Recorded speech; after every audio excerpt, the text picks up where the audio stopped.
Assalamualaikum warahmatullahi wabarakatuh. Perkenalkan, nama saya Adila Rofifa, Prodi Sejarah Peradaban Islam, Fakultas Usuluddin Adab dan Dakwah, Kampus Institut Agama Islam Negeri Parepare. Baiklah, pada kesempatan kali ini saya akan membahas tentang dinasti Mamalik.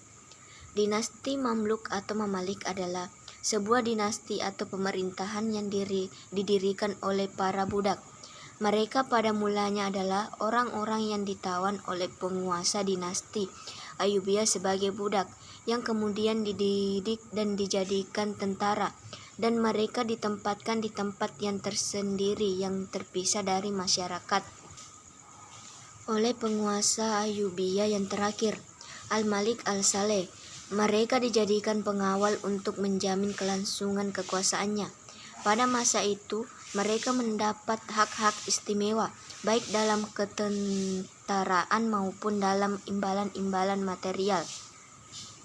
Ketika Al-Malik Al-Salih meninggal 1249 Masehi, anaknya Turansyah naik tahta sebagai sultan. Golongan Mamalik merasa terancam karena Turansyah lebih dekat kepada tentara asal Kurdi daripada mereka.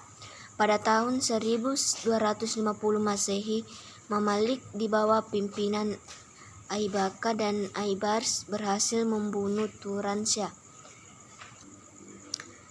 Istri Al-Malik Al-Salih, Syajara Al-Dur, seorang yang juga berasal dari kalangan Mamalik, berusaha mengambil kendali pemerintahan sesuai dengan kesepakatan golongan Mamalik itu.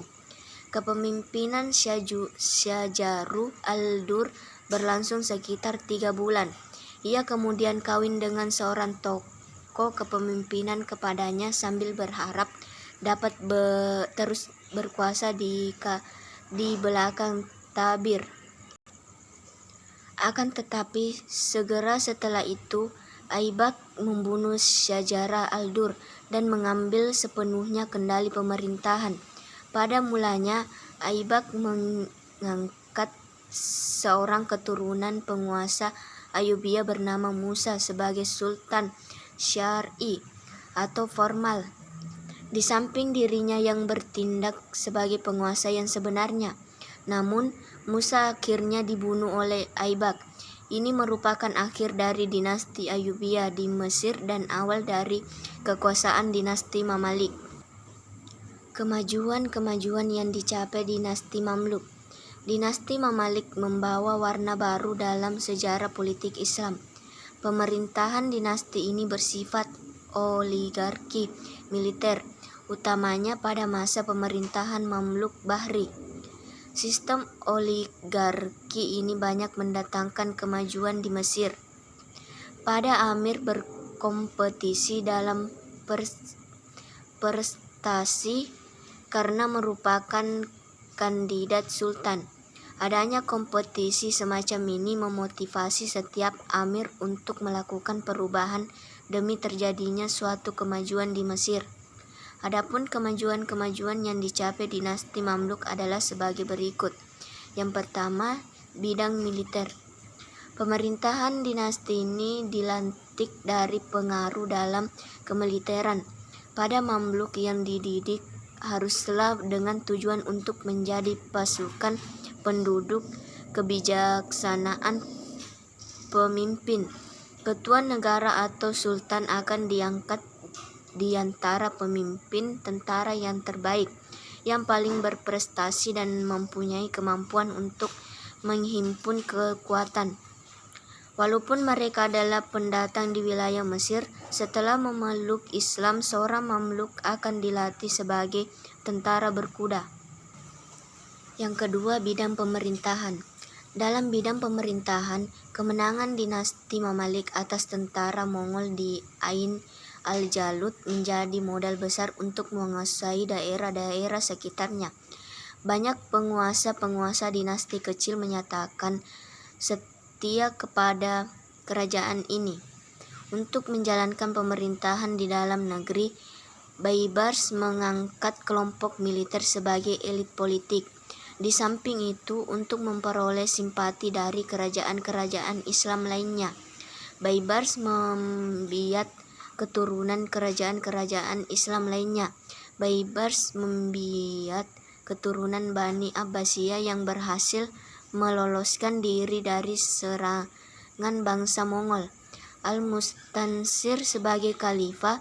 Dengan demikian, Khilafah Abbasiyah setelah dihancurkan oleh tentara Hulagu di Baghdad berhasil dipertahankan oleh dunia ini dengan Kairo sebagai pusatnya. Yang ketiga, bidang ekonomi. Dalam bidang ekonomi, dinasti Mamalik membuka hubungan dagang dengan Perancis dan Italia melalui perluasan jalur perdagangan yang sudah dirintis oleh dinasti Fatimiyah di Mesir sebelumnya. Jatuhnya Baghdad menjadikan kota Kairo sebagai jalur perdagangan antara Asia dan Eropa, dan menjadi lebih penting karena Kairo menghubungkan jalur perdagangan Laut Merah dan Laut Tengah dengan Eropa. Yang keempat, bidang ilmu pengetahuan. Di bidang ilmu pengetahuan, Mesir menjadi tempat pelarian ilmuwan-ilmuwan asal Baghdad dari serangan tentara Mongol. Karena itu, ilmu-ilmu banyak berkembang di Mesir seperti sejarah, kedokteran, astronomi, matematika, dan ilmu agama. Yang kelima, bidang seni dan budaya. Pergantian sultan yang dialami oleh dinasti Mamluk, khususnya pada masa dinasti Mamluk Bahri, memberikan corak tersendiri bagi perkembangan arsitektur setiap sultan. Kondisi persaingan di bidang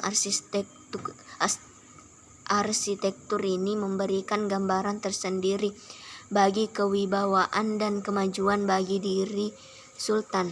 Oleh karena itu, perhatian terhadap kondisi arsitektur melambangkan kejayaan kerajaan.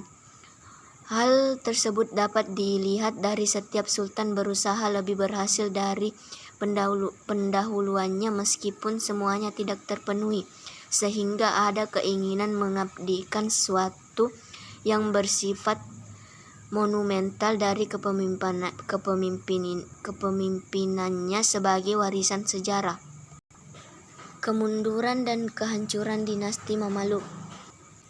Sejarah telah mencatat bahwa pada masa dinasti Mamaluk Bahri, Mamaluk mengalami berbagai puncak kejayaan, utamanya pada masa Baibar memegang tampuk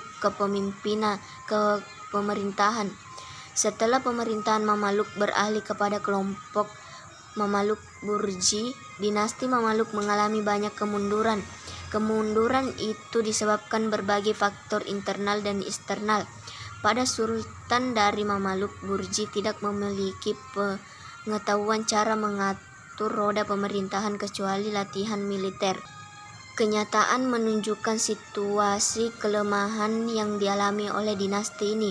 Berbagai misalnya melarang mengimpor rempah-rempah dari India.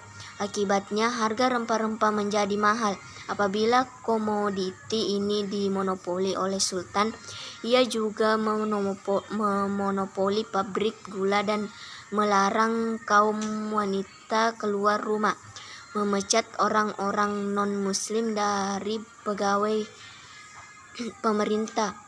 Dalam suasana stabilitas dalam negeri yang begitu rapuh, masyarakat juga dijangkiti berbagai macam penyakit epidemi yang meminta korban banyak. Di samping kondisi tersebut, kondisi yang tak kalah pentingnya yang mewarnai kemunduran dan kehancuran dinasti Mamluk adalah faktor eksternal. Pada tahun 1498, Vasco da Gama, seorang navigator yang berkebangsaan Portugis, mendapat jalan ke timur melalui Tanjung Pengharapan di Afrika Selatan.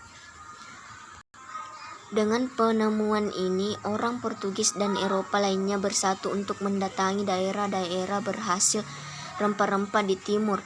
Akibatnya adalah kapal-kapal yang biasanya melintas di daerah Mesir dan Syria kini beralih ke Tanjung Pengharapan, sehingga penghasilan Mamluk menjadi berkurang. Dengan ditemukannya Tanjung Harapan, sistem perdagangan dinasti Mamalik mulai runtuh secara berangsur-angsur. Itulah tadi pemaparan materi yang sempat saya sampaikan. Kurang lebihnya mohon dimaafkan. Wabillahi taufik wal hidayah. Wassalamualaikum warahmatullahi wabarakatuh.